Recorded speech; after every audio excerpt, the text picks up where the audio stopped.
10,330 একজন ইউজিটি শিক্ষক। আমি গোমতী ডিস্ট্রিক্টের উদয়পুর মহকুমার কাকরাবন স্কুলে কর্মরত ছিলাম, কাকরাবন এসএসসি স্কুলে। আমার বাড়ি কাকরাবন বসন্তনগর। আমি আজকে বাধ্য হয়ে কিছু কথা বলতে চাইছি। বিষয়টা হচ্ছে, আমি প্রথমত যখন কর্মক্ষেত্রে শিক্ষকতার কাজে যোগ দিই, আমি প্রথমত 2002-এ ইন্টারভিউ দিই, তারপর 6-এ দিই, তারপর 9-এ দিই। তারপর দেওয়ার পরে সরকার আমাকে যোগ্য মনে করেই কিন্তু আমাকে অফারটা দিয়েছিল, আমি শিক্ষকতার কাজে যুক্ত হয়েছিলাম। বর্তমান পর্যায়ে আজকে 14 মাস ধরে বিগত অনেক কিছু হয়ে যাওয়ার পরে এগুলো আর ত্রিপুরাবাসী জানা আছে। তারপরেও বলছি যে আমরা 52 দিন আন্দোলন করার পরে সরকারের কাছেও ব্যক্তিগতভাবে আমি আমার সংগঠন বিনীতভাবে অনুরোধ করেছে, করজোড়ে অনুরোধ করেছে, সংগঠনের নেতৃত্বরা গিয়েছিল সরকারের কাছে যে আমাদের একটু বাঁচার জন্য। সুপ্রিম কোর্ট এবং হাইকোর্ট এবং পরে সুপ্রিম কোর্টের যে কারণে বা যে গাইডলাইন অনুযায়ী আমাদের যে রায়ের কপি মানা হয়নি, আদতে মানা হয়নি, রায়ের কপিটাকে ভুল ইমপ্লিমেন্টেশন করে আমাদের চাকরি থেকে বরখাস্ত করে দিয়েছে। ওই জিনিসটা নিয়েও আমাদের সংগঠনের নেতৃত্বরা সিএম এবং শিক্ষামন্ত্রী, এডুকেশন মিনিস্টার তার কাছে গিয়েছিল। তারপরও ওনাদের দেওয়া প্রতিশ্রুতি মতো আমরা সিএমের প্রতিশ্রুতি দিয়েছিল 2 মাস। তারপর 2 মাস, যেহেতু 2 মাসের মধ্যে কোনো কিছু হয়নি, আমরা তারপর আন্দোলনে নামি। 52 দিন আন্দোলন করার পরে ত্রিপুরাবাসীর নজরে ছিল যে আমাদের উপর কি নির্মম অত্যাচার হয়েছে, কীরকম লাঠিপেটা হয়েছে। আমাদের এক শিশুটি পর্যন্ত বাদ দেয়নি। আমাদের যে শিশুটি আন্দোলনে গিয়েছিল, ওদেরকে পর্যন্ত লাঠিপেটা করেছে। আমাদেরকে কিছু সংখ্যক শিক্ষকদের উদয়পুর মহকুমার গোমতী ডিস্ট্রিক্টের কাকরাবনের একজন ইউজিটি শিক্ষক, যা 10,330-এর একজন ইউজিটি শিক্ষক, কাকরাবন স্কুলে কর্মরত ছিলাম।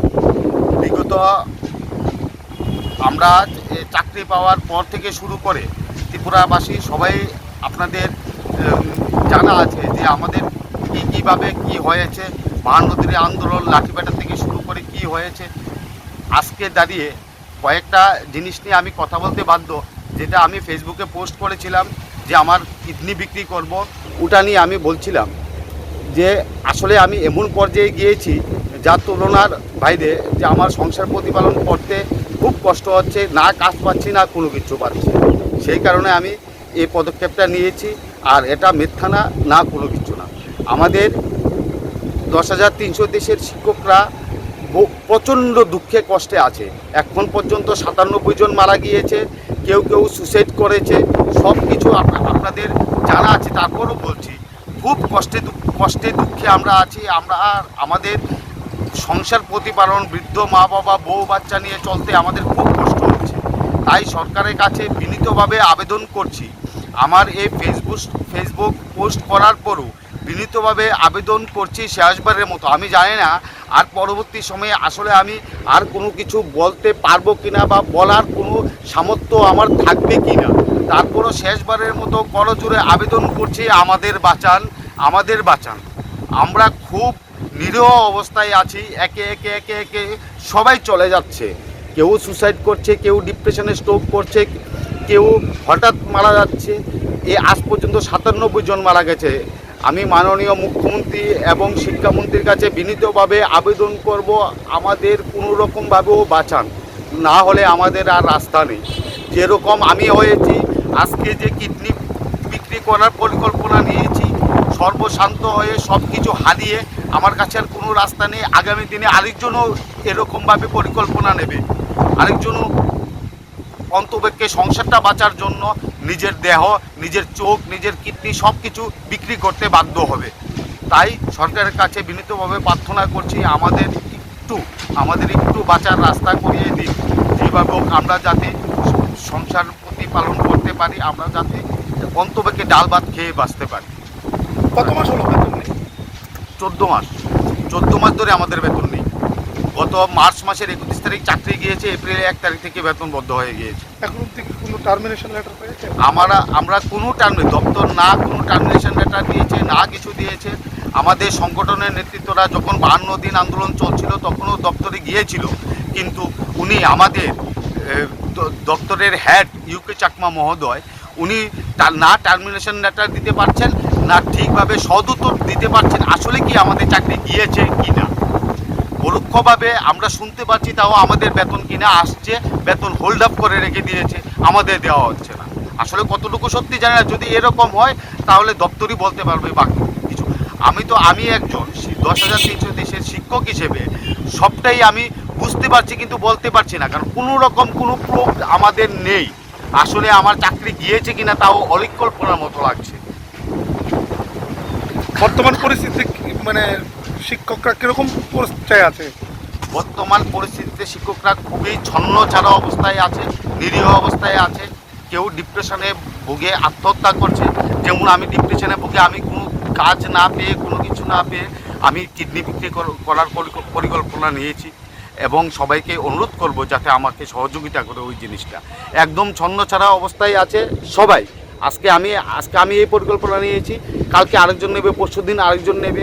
মানুষের তো একজনের পুরুষ বা যে কর্মকর্তা থাকে হ্যাঁ তো সংসারই মেইন, সংসারে প্রতিপালন করাটাই মেইন। যদি সংসারই প্রতিপালন না করতে পারে তাহলে বেঁচে থেকে কিনা করাতে দেয়নি। ডাক্তাররা গিয়ে চিকিৎসা হয়েছে এ বলে পাঠিয়ে দিয়েছে, অনেকজনকে ডিসচার্জ করে দিয়েছে, কিন্তু আমাদের নেতৃত্ব থেকে টাকা পয়সা নষ্ট করে ওদেরকে চিকিৎসা করে আনিয়েছে। আজকে আপনারা দেখবেন আমি আজ থেকে 4-5 দিন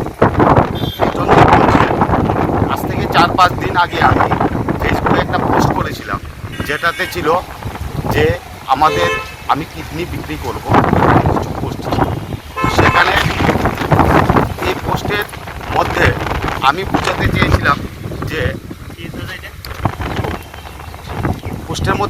চেয়েছিলাম যে আমি কীরকম পর্যায়ে আছি বা কীরকম অবস্থায় আছি সেই জিনিসটা বুঝাতে চেয়েছিলাম। কিন্তু আমি আমাদের সংগঠনের নেতৃত্বরাও ওদেরকেও বলেছি যে এরকম পর্যায়ে আমি চলতে পারছি না, বা আমরা যারা আছি তারা কঠোর পর্যায়ে আছি। একজন পর্যন্ত খুব সংসার চালাতে কষ্ট হচ্ছে, বউ বাচ্চা এবং বৃদ্ধ মা বাবা সবাইকে নিয়ে চলতে খুব কষ্ট হচ্ছে। বৃদ্ধ মা বাবার ওষুধপত্র এবং বৃদ্ধ মা বাবার ওষুধপত্র এবং বাচ্চাদের খাওয়া দাওয়া কোনো কিছুই হচ্ছে না। আমি বিগত অনেক দিন ধরেই এই 14 মাস বেতন বদ্ধ যাওয়ার পরে এই 14 মাস দুয়ারে দুয়ারে অনেক কিছু খুঁজেছি, অনেকের কাছে গিয়েছি। আমি ব্যক্তিগত ড্রাইভিংও জানি, অনেক গাড়ি পর্যন্ত চালাতে গিয়েছি, কিন্তু পাচ্ছি না। আমি বিগত কয়েকদিন আগে 3 দিনের রাজ্যগুলি কাজ পর্যন্ত করেছি, কিন্তু 3 দিন পরে আমাকে বাড়ি পাঠিয়ে দিয়েছে যে আমি ওটার পর্যন্ত যোগ্য না। আজকে আমার কি অপরাধ? আমি না আমার বাচ্চা মেয়ের দিকে নজর মেলাতে পারছি, না আমার বউর দিকে নজর মেলাতে পারছি, না কোনো কাজ পাচ্ছি, না কোনো কিছু পাচ্ছি। যে কারণে আমি ফেসবুকে পোস্ট করতে বাধ্য হচ্ছি যে আমি কারোর কাছে আজকে দাঁড়িয়ে কারোর কাছে মাথা তুলতে পারছি না, মাথা তুলে কোনো কিছু বলতে পারছি না। আজকে কি অপরাধ? সরকার তো আমাকে যোগ্য মনে করে চাকরিটা দিয়েছিল, আমাকে তো অযোগ্য বা আমি তো ঘুষ দিয়ে নেইনি। কেউ যদি প্রমাণ দিতে পারে যে আমি ঘুষ দিয়ে চাকরি নিয়েছি বা কারোর কাছ থেকে কোনো কিছুর বিনিময়ে চাকরি দিয়েছি, তাহলে আমি এটার দাবিদার কোনোদিনও করব না, আমাকে যদি কেউ প্রমাণ দিতে পারে। আজকে আমাকে একটা কথা বললে বিশ্বাস করতে পারবেন না, আমি বিগত যে কিডনি বিক্রি করব এই পোস্টার কয়েকদিন আগে আরেকটা পোস্ট করেছিলাম যে আমার কাজের খুব প্রয়োজন, আমার কাজের খুব দরকার। ফেসবুকে একটা পোস্ট করেছিলাম যে আমাকে কেউ হেল্প করুন, আমার সংসার চলছে না, হেল্প করুন, আমি বউ বাচ্চা নিয়ে চলতে পারছি না। তখন আমাকে বিভিন্ন কাজের কথা বলে, অনলাইন মার্কেটিং এসব বলে, তখন আসাম থেকে একজন ফোন করেছিল, বলছে স্যার আপনি তো আপনার ফেসবুক আমি প্রোফাইল ঘেটেছি, আপনি কাজের কথা যে বলেছেন, তখন ঘেটে দেখলাম আপনি তো শিক্ষক মশাই ছিলেন। হ্যাঁ, তো কীভাবে চাকরিতে যায়? এরকম তো ভারতবর্ষের কোনো স্টেটে এরকম নেই যে সরকারি চাকুরি পেয়ে চাকুরি চলে গিয়েছে। আদৌ ভারতবর্ষের কোনো স্টেটে এরকম নেই। আমি বলছিলাম হ্যাঁ দাদা, ভারতবর্ষের কোনো স্টেটে নেই, একমাত্র ত্রিপুরাই হয়েছে এরকম। ত্রিপুরাই এরকম হয়েছে যে ত্রিপুরাই নজিরবিহীন ঘটনা হয়েছে। আজকে আমরা 10,323 জন পথে ঘাটে ছিন্ন বিচ্ছিন্ন খেলছি, কতজন মরে গিয়েছে। আজকে আমি যে ডিপ্রেশনে আছি, আদৌ জানি না কী হবে।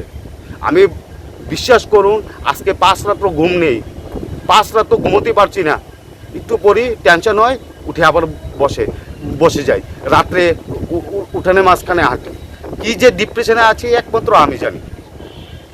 আমি আজকে 38 বছর চলে বলুন, আর 2 বছর পরে ওভারেজ হয়ে যাব। আমি মাইক্রো ফাইন্যান্স থেকে শুরু করে সব কিছুতে গিয়েছি, কোনো কিছুতে জব পাচ্ছি না।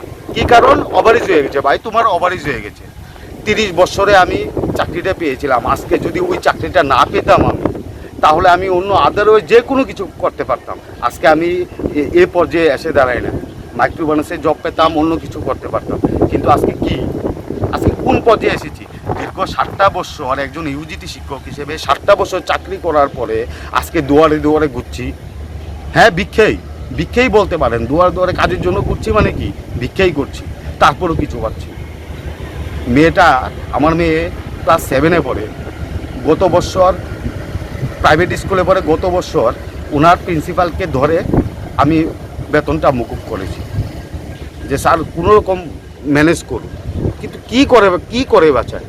আমার কাছে শুধু একটাই পথ আছে, যে আমার অন্তপক্ষে আমার শরীরের একটা কিডনি বিক্রি করে আমার যে দেনা পেনা আছে সেগুলি শেষ করে আমার মেয়ের ভবিষ্যৎটা যাতে একটু সুনিশ্চিত করতে পারে, সেই জন্য আমি পোস্টটা করেছি।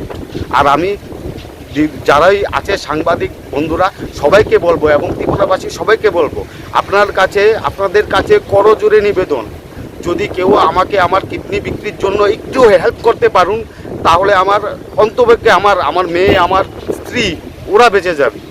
না হয় কি হবে, আমিও ডিপ্রেশনে 2-1 দিন পরে মরে যাব। এভাবে কোনো কিছুই হবে না। বেঁচে থাকতেই যদি কোনো কিছু করে যেতে পারে, আমার মেয়ে আর আমার বউটা যাতে বাঁচতে পারে, আপনারা একটু, আপনাদের কাছে করজোড়ে বিনীত নিবেদন, আপনারা সাংবাদিক বন্ধুরা বা ত্রিপুরার বাসীরা যাদের কাছে আমার এই মেসেজটা যাবে, আপনারা একটু প্লিজ যাতে আমার কিডনিটা বিক্রি করতে পারি সেই জন্য একটু খোঁজ খবর নিয়ে একটু উপকার করে দেবেন।